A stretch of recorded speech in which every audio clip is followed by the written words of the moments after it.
If there's one thing I can say I adore about the Switch Online service is the reproduction of classic controllers. Back when they were still forming the concept behind the Virtual Console, the initial conception was to have replica controllers for each of the included consoles that would plug into the Wii's nunchuck port. For one reason or another, they abandoned that in favor of one controller that would be functional for all consoles. Strange to think looking back that this was the standard controller to play on the Wii. They did go as far as releasing replica Super Famicom controllers for members of Club Nintendo. Never had one of these, but they essentially did the same thing once they released the Super Nintendo Classic Edition, along with fulfilling the concept for NES controllers. Using an authentic controller can be an overlooked part of the gaming experience, which is why I've really enjoyed these controllers. This concept has evolved with the birth of the Switch Online service. Each retro console that's been featured on this service has been accompanied by a wireless replica of the original controller. If not to just provide Mario sound effects on the menu screens, the convenience to use these controllers on alternative PC retro releases has been my main draw with them, along with adapters for original console use. To make it clear though, this is expensive as hell. Not only do you have to pay for Switch Online, but the controllers themselves are not competitively priced. $30 for an NES controller is outrageous, and Nintendo is completely banking off the mere concept of official wireless retro controllers, something that third parties have already been thriving in for years. Only difference is that these have that first-party feel. If it's value you're after, then 8BitDo has you covered. Perfect as an all-purpose controller that leans towards a retro design. But if it's a really good Super Nintendo controller you want, then I'm sorry, the general build quality, materials, membranes, all still feel better on Nintendo's controller. In fact, I'd even go as far as to say the build quality of every wireless controller supersedes the originals. You only have to ask if that's worth the price of admission. There's still concerning aspects like the wireless N64 stick having potentiometers instead of an optical sensor, which makes it susceptible to stick drift. The stick does feel amazing and identical to the best an original stick could feel. The only other good alternative for this design is Rocker Gaming's new Steel Stick module, which is $160. I mean, fuck. This does take us to the latest and debatably most exciting addition to these controllers, the wireless GameCube controller for Switch Online. Out of all the wireless retro controllers we've been getting, this is the one I've personally been the most excited for. Not for the price, but value is in the eye of the buyer, so let's take a look at what we're getting here. Support for the GameCube controller has been steady solely for the application of playing Smash Bros. The controller itself went through several internal variants throughout the original console's lifespan. The main distinctions were the feel of the triggers and sticks, both gradually getting more durable and of higher quality, with the stick boxes updating to a T3 variant which would also be used on all official Wii controllers like the Nunchuck and aforementioned Classic controller. It was released again in a white variant in 2008 for Brawl, white and black variants for Smash 4, and again for Smash Ultimate. These were priced around $20 to $30 and are all literally the same controller. So for more than double that price, what exactly are we getting with this? The build quality is identical to the other GameCube controllers, which is a huge relief. I've never bothered with third-party alternatives because I've never been satisfied with them despite having more modern features. Mainly with that particular stick feel that has never felt as good on those controllers. Projects to compete with Nintendo's have either failed to see the light of day or end up even more ridiculously priced. One noticeable difference is the D-pad feels better than it's ever had. Far less mushy than what it used to be. Reminds me of the feel of old Game Boy D-pads. Other attempts to fix the GameCube's D-pad have always sucked in my opinion. Further differences are the triggers having a more textured feel with a cushioned click.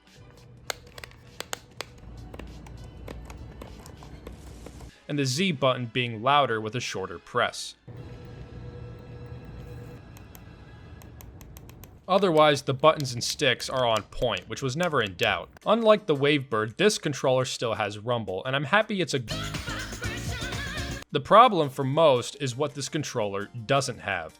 These sticks have never clicked, for instance, and while some are upset they didn't just mirror the Z button as a left shoulder, these controllers have always taken a minimalist approach. I'm fine with having the modern requisite home and capture share buttons in less invasive locations. The other new key distinction is that it's wireless, which more or less has been the other draw for me with these controllers. It's interesting here though, as there is the Wavebird. An otherwise fantastic wireless option, there still lie caveats. No rumble and the reliance of a 2.4 GHz receiver, which thankfully has an affordable alternative now. The controller, not so much, with them averaging around $100 now.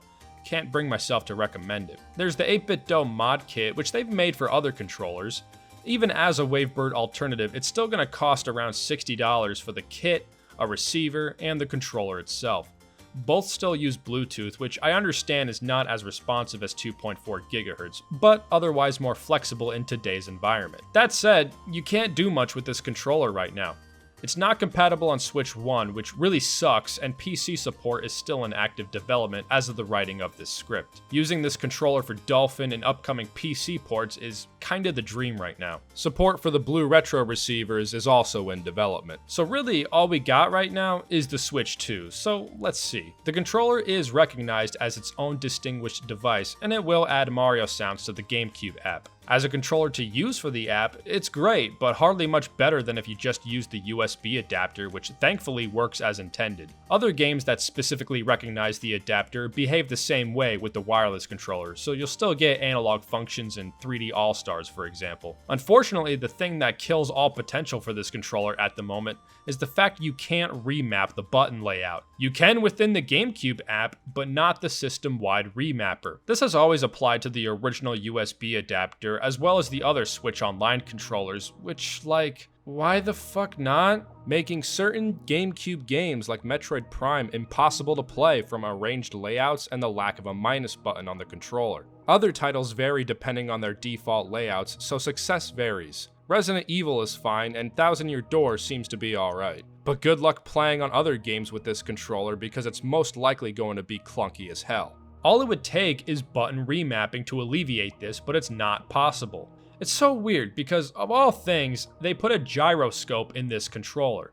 Considering how Nintendo intends for this controller to be used exclusively with the online app, adding gyro seems pointless unless they seriously consider implementing it with select GameCube games, which would actually be pretty awesome, not gonna lie. Otherwise, I can't help but feel many select Switch games could be extra fun playing on this distinguished controller with gyro, but unless Nintendo changes that, its utility is greatly limited. At least it won't be long until we see support brought to PC. Till then, this controller is best for the Switch Online app.